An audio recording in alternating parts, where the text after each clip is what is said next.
जय श्री राम, जय सीताराम, सभी देवी देवताओं की जय हो। हम अपनी रामायण का आगे का अध्याय शुरू करते हैं। जो पै कुरुचि रही अति तोई, जनमत काहे न मारे मोही। पेड़ काटी तै पालौ सींचा, मीन जियन नीति बारी उलीचा।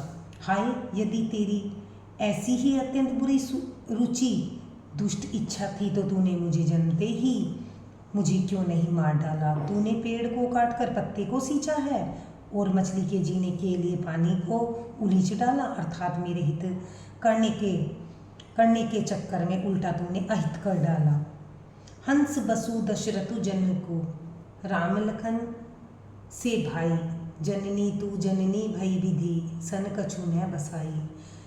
मुझे सूर्यवश वंश सावंश दशरथ जी सरीखे पिता और राम लक्ष्मण से भाई मिले। पर हे जननी, मुझे जन्म देने वाली माता तू हुई। क्या किया जाए, विधाता से कुछ भी वश नहीं चलता। जब मैं कुमत जी उठाऊ, खंड खंड होई हृदय न गहू।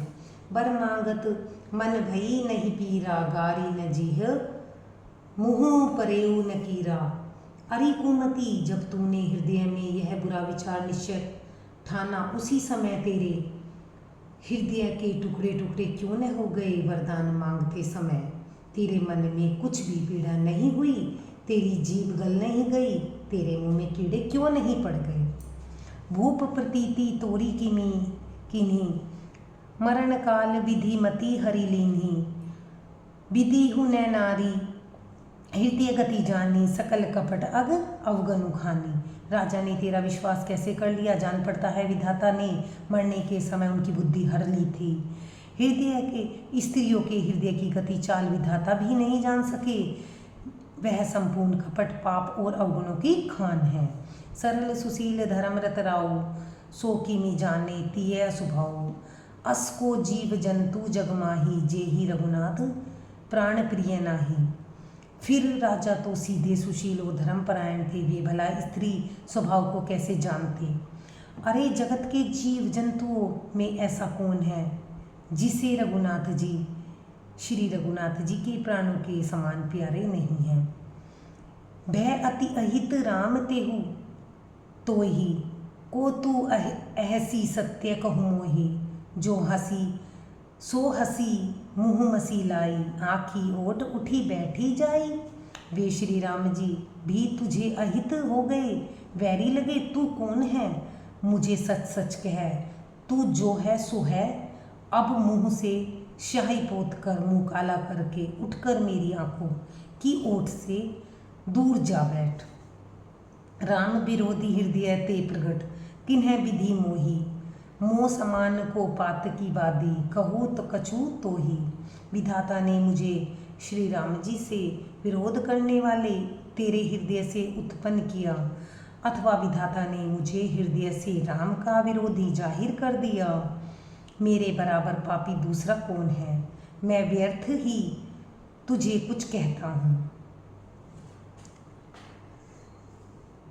सुनी शत्रुघ्न मातु को टुलाई, झरही गात रिस कछु न बसाई। तेहि अवसर कुबरी तय आई, बसन विभूषण विविध बनाई। माता की कुटिलता सुनकर शत्रुघ्न जी ने के सब अंग क्रोध से जल रहे हैं, पर कुछ वश नहीं चलता।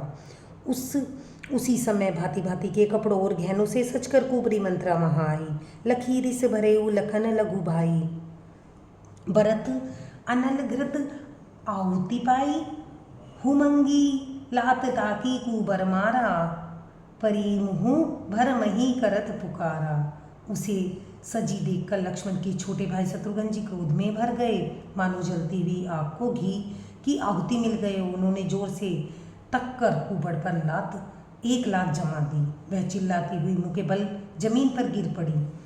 कुबर टूटेऊ फूट कुपारू, दलित दसन मुख रुधिर प्रचारू। आहा दही मैं कहा न सावा, करत नीक फलू अनहिस पावा। उसका कुबर टूट गया, कपाल फूट गया, दांत टूट गए, मुँह से खून बहने लगा। वह कराती हुई बोली, हाय देव, मैंने क्या बिगाड़ा है जो भला करते हुए बुरा फल पाया। धन्यवाद। लाइक करें, सब्सक्राइब करें।